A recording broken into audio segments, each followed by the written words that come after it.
ഇന്ന് ജംഗ്ഷനിൽ വരെ പോകേണ്ട കാര്യങ്ങളുണ്ടായിട്ടോ. അപ്പോൾ ജംഗ്ഷനിൽ പോയി അത് കാര്യങ്ങളൊക്കെ വേണ്ടി പോയപ്പോൾ മീൻ കട കണ്ടു. അപ്പോൾ കുറച്ച് മീൻ കറക്കി മേടിക്കാമെന്ന് വിചാരിച്ചു. അങ്ങനെ പൂമീൻ എന്ന് പറഞ്ഞ മീനാണ് കേട്ടോ മേടിച്ചത്. അപ്പോൾ അവർ വെട്ടി നുറുക്കിയൊക്കെ നല്ല ഭംഗിയായിട്ട് തന്നു. അപ്പോൾ അതൊന്ന് പാല് പിഴിഞ്ഞ് കറി വയ്ക്കാമെന്നാണ് ഞാൻ വിചാരിക്കണേ. അപ്പം അതിനായിട്ട് ഇഞ്ചി, പച്ചമുളക്, സവാളയൊക്കെ അരിഞ്ഞു. അതെല്ലാം കൂടി കലത്തിലേക്ക് ഇട്ടിട്ട് മല്ലിപ്പൊടി എടുക്കണം കേട്ടോ. നമ്മൾ മല്ലിപ്പൊടി 2 ടീസ്പൂൺ മല്ലിപ്പൊടി എടുക്കണം. 2 ടീസ്പൂൺ മല്ലിപ്പൊടി എടുത്തു. പിന്നെ അത് കഴിഞ്ഞിട്ട് 1 ടീസ്പൂൺ മഞ്ഞൾപ്പൊടി എടുത്തു. ഇത് കാശ്മീരി മുളകാണ്. 2 ടീസ്പൂൺ കാശ്മീരി മുളക് പൊടി എടുത്തു. എരിവ് കുറവായിരിക്കും. ഞാൻ അല്പം ചൊറുക്ക ചേർത്തു.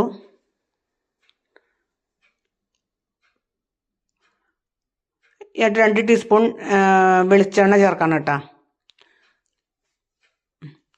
ഇനിയും ഉപ്പ് ആവശ്യത്തിന് ചേർക്കണം. നമ്മുടെ പാകത്തിന് ഇടണം കേട്ടോ ഉപ്പ്. അപ്പോൾ ഉപ്പിട്ടു. ഇനി എന്നിട്ട് പുളി വെള്ളത്തിലിട്ട് വെച്ചിട്ടുണ്ടായിരുന്നു. അപ്പോൾ ആ പുളിയുടെ വെള്ളം ഒഴിച്ച് ഇങ്ങനെ നല്ലോണം കൂട്ടി തിരുമ്മാൻ കേട്ടോ. അപ്പോൾ ഈ തിരുമ്മലിലാണ് കറിയുടെ ടേസ്റ്റ് വന്നത്. ഈ തിരുമ്മുമ്പോൾ ശരിക്കും ഈ സവാളയും പച്ചമുളകും ഇതൊക്കെ ശരിക്കും വാടണം. അപ്പോൾ ആ വാടുന്നവരെ നല്ലോണം കൂട്ടി തിരുമ്മണം. തിരുമ്മിയിട്ട് നമ്മൾ ഇതിനകത്തേക്കാണ് യോജിപ്പിച്ച് വെച്ചതിനകത്തേക്കാണ് നമ്മൾ മീൻ കഷ്ണം ഇട്ട് നല്ല മീനുമൊക്കെ പെരളാൻ വേണ്ടിയിട്ട് ശരിക്കും നമ്മൾ മീനും കൂട്ടി ഒന്ന് യോജിപ്പിച്ച് കൂട്ടി പുരട്ടിയെടുക്കണം കേട്ടോ.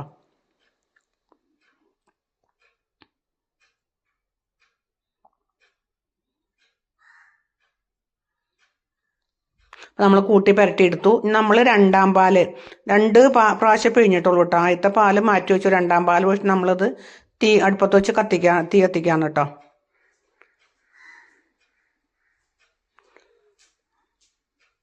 അപ്പം രണ്ടാം പാൽ ഒഴിച്ച് കത്തിക്കുകയാണ് തീ.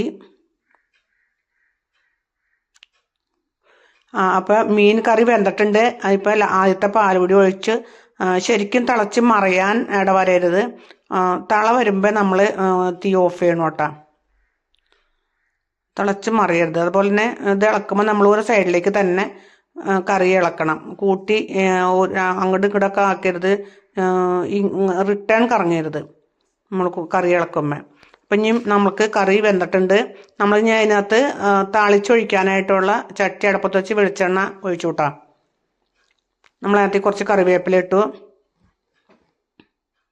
ഇനി ഉള്ളിയും വറ്റൽമുളക് കൂടിയും അരിഞ്ഞ് വെച്ചിട്ടുണ്ട് കേട്ടോ. അത് നമ്മൾ അതുകൂടിയും കൂട്ടിയിട്ട് നമ്മളിങ്ങനെ താളിക്കുകയാണ്.